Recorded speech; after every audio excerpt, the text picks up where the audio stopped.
Figure out what I want to eat for dinner. Bing bang boom. Oh, he shook it. He liked it. That wasn't so hard. That wasn't so hard, was it? Messi's up on a hill.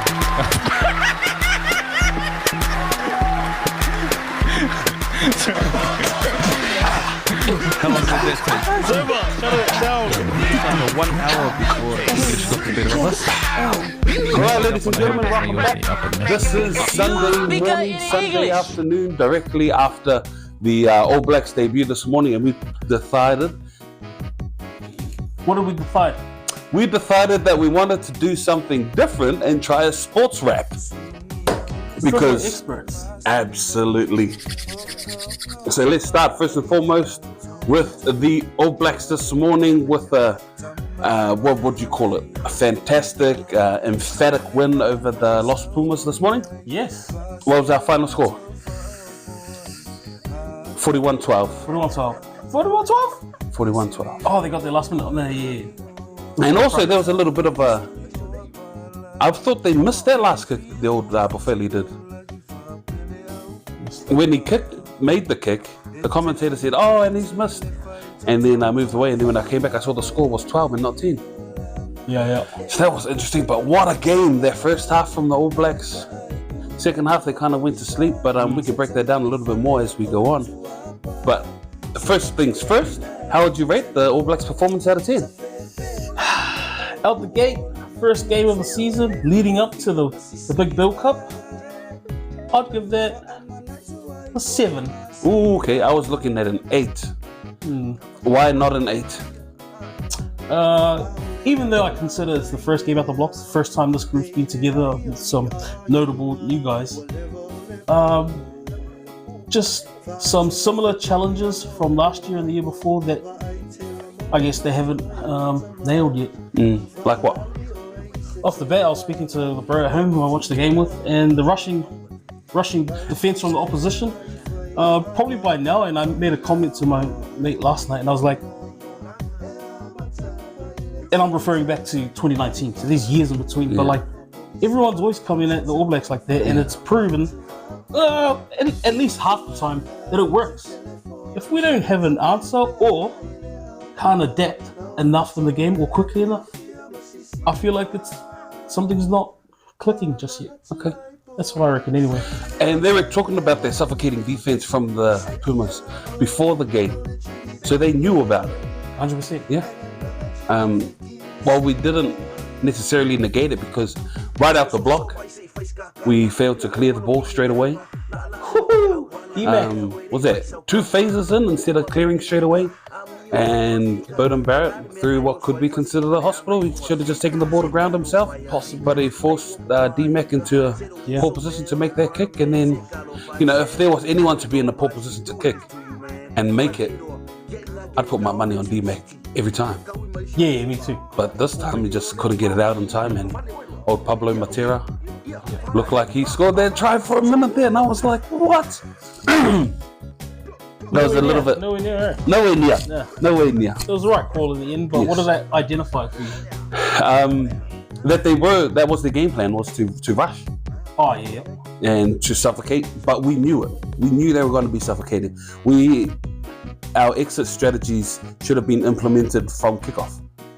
We knew they were going to kick. We knew they were going to suffocate. I mean, this is just the first 10, 20 seconds of the game. Yeah.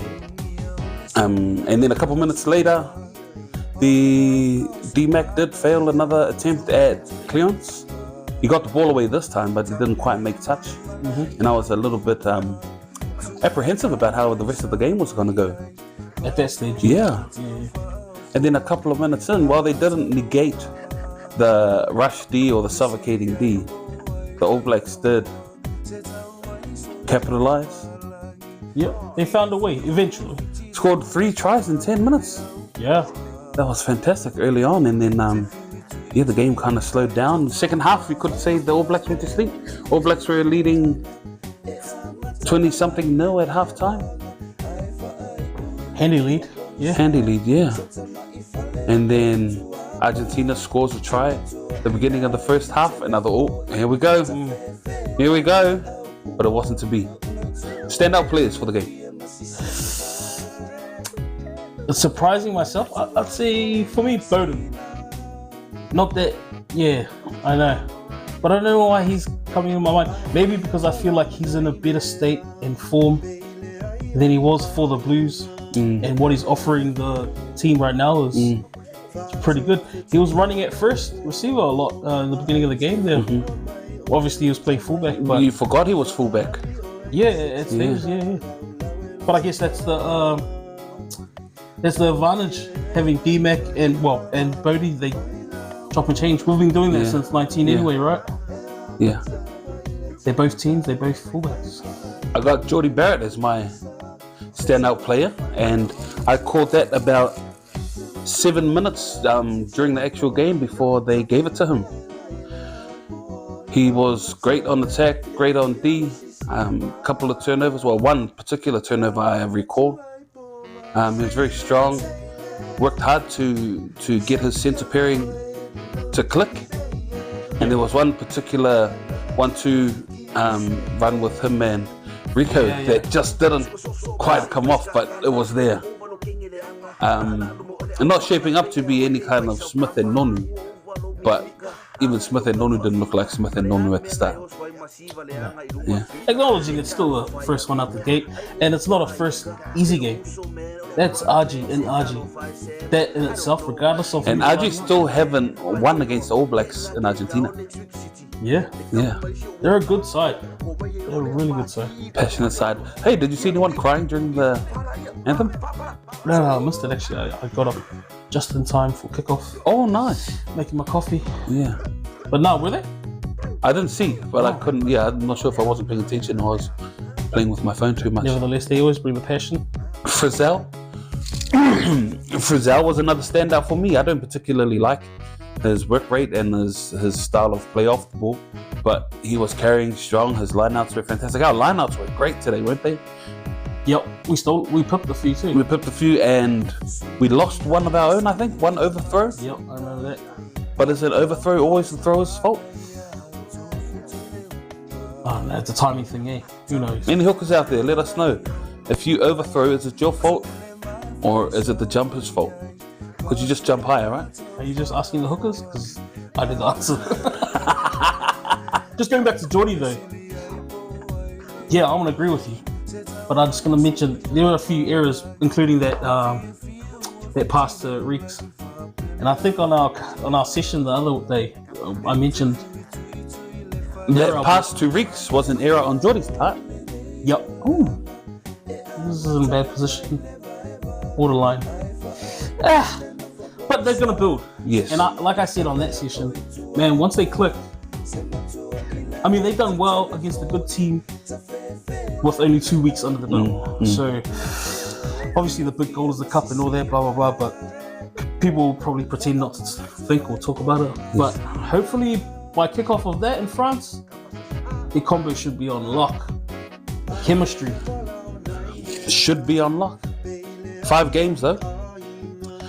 5 games to get that combo, that chemistry on lock. Yeah. I heard an interview earlier this week where they were talking about chemistry is what you're working for. It was in regards to broadcasting, and they said chemistry is what you're looking for, and chemistry is just magic. There is no way to manufacture chemistry. It's just magic, and that's what I'm looking for from our centre field pairing, midfield pairing. In particular, is just some of that magic. I mean, it's difficult that they play opposite each other in Super Rugby and have limited time together to focus and work on that chemistry, on that magic. Yep. But there's not much fanfare anymore about having 3 Barretts on the field at the same time. I remember how excited I was at the time. Yeah. Thinking that the Barretts made up 1/5 of the starting lineup. Maybe because we're privileged, right? And we're used to it. We're used to having one family provide 3 positions. Well, because there used to be 2 families. There was the Barretts and the Smiths. And the Surveyors? Did they ever jam? Yeah, but not 3. So remember the Smiths, we had Aaron, Conrad, and Ben. The brothers. Yeah. Shit. Fano. Fano. Up the Fano. Ooh, how'd the Waz do last night? Up the Waz. Up the Waz. Wrong side. One Waz. Oh, one Waz. It's one Waz now. Okay. Yeah, we got up. Boys got up. Bit of a pumping. There was a few milestones there. Yes, I saw SJ's 200th, but there was another 150 and another 50. Was it? Egan 50. Egan 100. Fanua Blake 150. Dylan Walker, Premiership. He's got a ring with the Rabbitohs and he went to Seagulls. He brought up 200 too. In the NRL? Yeah. Okay, First cool. class games. And he had a blinder. He's coming off the bench. And he's pretty done for us. He got injured, so hopefully he's not too bad. Difficult round for fantasy league players. For those that have majority of Warriors players in their teams. And we don't get to use those points. Why not? In the matchup. They add towards your Overall? total points, but during Origin week, there are no. Oh, really? Yeah, there are no matchups. Well, obviously, I'm not a part of that. I didn't know that. So I've got majority of Warriors players on my team. So Origin has nothing to do with any points or giving out of points. So only the players that continue to play for their normal clubs make up points, accrue points. But anywho, that's beside the point. Warriors done well. SJ, did he step up? He had to have with that scoreline. He carried on his form. Yeah. He had a couple games this season where he just slipped back a little bit, but I don't think he's had a bad game. But last night he was on form. They're at home? Nah, against the good Para side in Para, sellout crowd. So yeah, that was a feat in itself. Good game. The NRL round isn't over, but where are we on the table at the moment? I think after that game that pushed us to maybe 6. Ooh-wee. How long left in the regular season? I think it's just over the halfway. So Oh, okay. So we can still make minor prems? yeah. Yeah. Points differential, yeah. Depends on all the other teams. Cool. They just all lose maybe like 4 games in a row. We're up. Oh, okay. Mind you, we looked at the table before, and the top of the table is separated by only a few points. It's tied up there. Maybe not even 4 wins in a row, 4 losses in a row. We could get up there if another team loses twice. We could definitely get up there, but you said minor prems, that's the finish on top. Yeah, finish on top by the end of the season. So good. It's tied up there. Good week to be a Waz supporter and an All Black supporter. Yes. And takeaways from this weekend. Final thoughts, All Blacks. Pass mark, I'd say an A-. So I'm happy where we're at, but I'm expecting to get better. We need to get better. We need to get better. I'm expecting them historically just get better, be better. I'd agree with an A-. Came out the blocks on fire. Well, first half was on fire. Second half we kind of let our foot off the gas a little bit. Took our foot off the throat. But yes, always room for improvement. And the Waz. Final thoughts. We're on song for this time of the year. So if we just keep building on these performances, knock off a couple of good ones. Not many people say they want to be in this position in a game, but I feel like against a really good team, to win a grinding win, that's massive. Yeah. Opposed to a blowout. I mean, I enjoy. Everyone enjoys a blowout. 10 tries, but you learn especially more for from the close Waz, games. the grinding games. We can grind one out against the good side, not because of our own shit. Who's on top at the moment? I think Penrith are back up there now. Oh, okay. Them or the Panthers. All right, cool. Oh, Broncos, sorry. Well, thank you very much. That was your Labkids Sports Wrap for another weekend. Please tune in next week to see if we decide to keep doing this or not. Thank you, Uncle Fuzzy!